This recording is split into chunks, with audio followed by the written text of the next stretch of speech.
Hello dears, പുതിയൊരു വീഡിയോയിലേക്ക് സ്വാഗതം. എല്ലാവർക്കും സുഖമാണെന്ന് വിചാരിക്കുന്നു. അപ്പോൾ ഇന്നത്തെ റെസിപ്പി നമുക്ക് ഈ തണുപ്പ് കാലത്ത് കഴിക്കാൻ പറ്റിയിട്ടുള്ളൊരു കറിയാണ്. സാധാരണ നമ്മൾ മുതിരയെ നമ്മൾ ചൂടുള്ളൊരു ഐറ്റമായിട്ടാണ് പറയാറുള്ളത്. നമ്മുടെ ശരീരത്തിന് ചൂട് നൽകുന്നു എന്നൊക്കെയാണ് പറയാറുള്ളത്. അപ്പോൾ അതുകൊണ്ട് തന്നെ മുതിര വേവിച്ച് നമ്മൾ ആ ഒരു വെള്ളം കൊണ്ട് നമ്മൾ നല്ലൊരു രസം ഉണ്ടാക്കുകയാണ്. അപ്പോൾ എങ്ങനെയാണ് ഉണ്ടാക്കുന്നതെന്ന് നോക്കാം. അപ്പോൾ നമുക്ക് മറ്റുള്ള കറികളൊന്നും ഈ ഒരു കറി ഉണ്ടെങ്കിൽ നമുക്ക് ആവശ്യമില്ല. ഉപ്പേരി എന്തെങ്കിലും ഉണ്ടെങ്കിൽ നമുക്ക് ഉഷാറായിട്ട് കഴിക്കാൻ പറ്റിയിട്ടുള്ളൊരു കറിയാണ്. അപ്പോൾ നമുക്ക് വീഡിയോയിലേക്ക് പോകാം. അപ്പോൾ അതിനായിട്ട് നമ്മൾ ആദ്യം ഇത്രയും പുളി, ഒരു 2 പുളി, നമ്മൾ വലിയ സൈസിലുള്ള പുളി നമ്മൾ എടുത്തിട്ടുണ്ട്. ഇതുപോലെ വെള്ളത്തിലിട്ട് വെച്ചിട്ടുണ്ട്.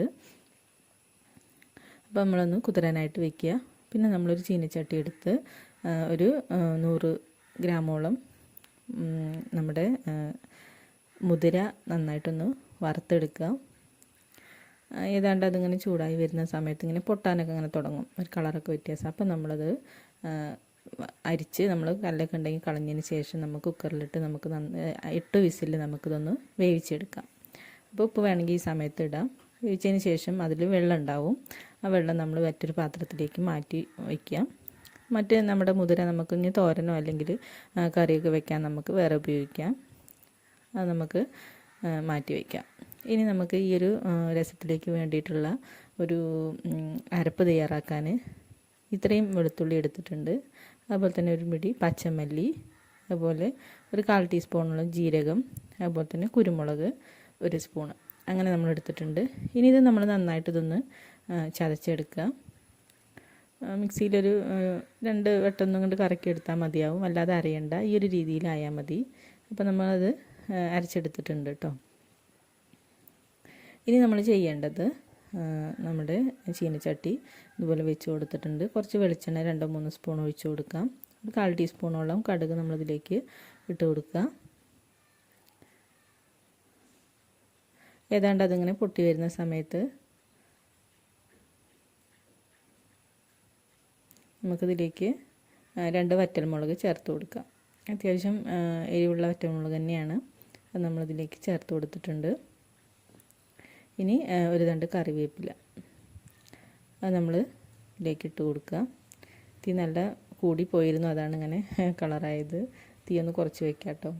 ഇനി നമ്മുടെ അരച്ച് വെച്ചിട്ടുള്ള അരപ്പ് നമ്മളിതിലേക്ക് ചേർത്ത് കൊടുക്കുക. അത് നമ്മൾ എണ്ണയിലൊന്നും കൂടി മൂപ്പിച്ചെടുക്കുക. അതിൻ്റെ കൂടെ തന്നെ നമ്മൾ തക്കാളി കൂടി ഇട്ട് കൊടുക്കുന്നുണ്ട്. അപ്പോൾ ഒരു പകുതി തക്കാളി ചെറുതാക്കി ഇതേപോലെ അരിഞ്ഞ് നമ്മൾ അതിലേക്ക് ഇട്ട് കൊടുക്കുക. 3 എല്ലാം കൂടെ മിക്സ് ചെയ്തിട്ട് നമ്മൾ ആ എണ്ണയിലൊന്ന് മൂപ്പിച്ചെടുത്താൽ മതി. പിന്നെ ഒരു 1/2 ടീസ്പൂണോളം മഞ്ഞൾപ്പൊടി ചേർത്ത് കൊടുത്തിട്ടുണ്ട്.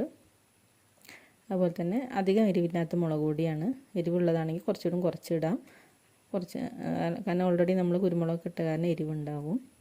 അതൊന്ന് മൂത്ത് വരുന്ന സമയത്ത് നമുക്കിതിലേക്ക് പുളിവെള്ളം ഒഴിച്ച് കൊടുക്കാം. നന്നായിട്ട് ഇളക്കി ഒന്ന് തിളപ്പിക്കുക.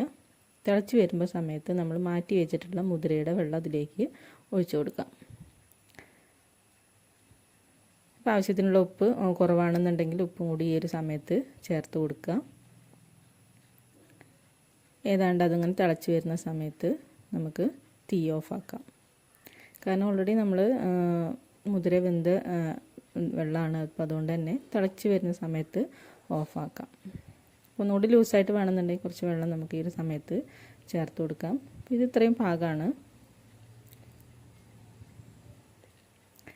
ഏതാണ്ട് തിളച്ച് വന്ന് നമ്മുടെ ഇതൊക്കെ ഇതിലേക്ക് മിക്സ് ആയിട്ടുണ്ട്, അരപ്പൊക്കെ. ആ ഒരു സമയത്ത് നമ്മൾ തീ ഓഫാക്കുകയാണ്. ശേഷം നമുക്ക് ഏതാണ്ടൊന്ന് തണുക്കുമ്പോൾ നമുക്കൊരു ബൗളിലേക്ക് ഇത് മാറ്റാം. ഇത്രയാകുമ്പോഴേക്കും നമ്മുടെ മുതിര രസം റെഡി ആയിട്ടുണ്ടാവും. നല്ല ടേസ്റ്റിയാണ്. നമ്മുടെ സാധാരണ രസത്തേക്കാളും ഒന്നുകൂടി സ്പെഷ്യലാണ്. എല്ലാവർക്കും ഇഷ്ടമാവും.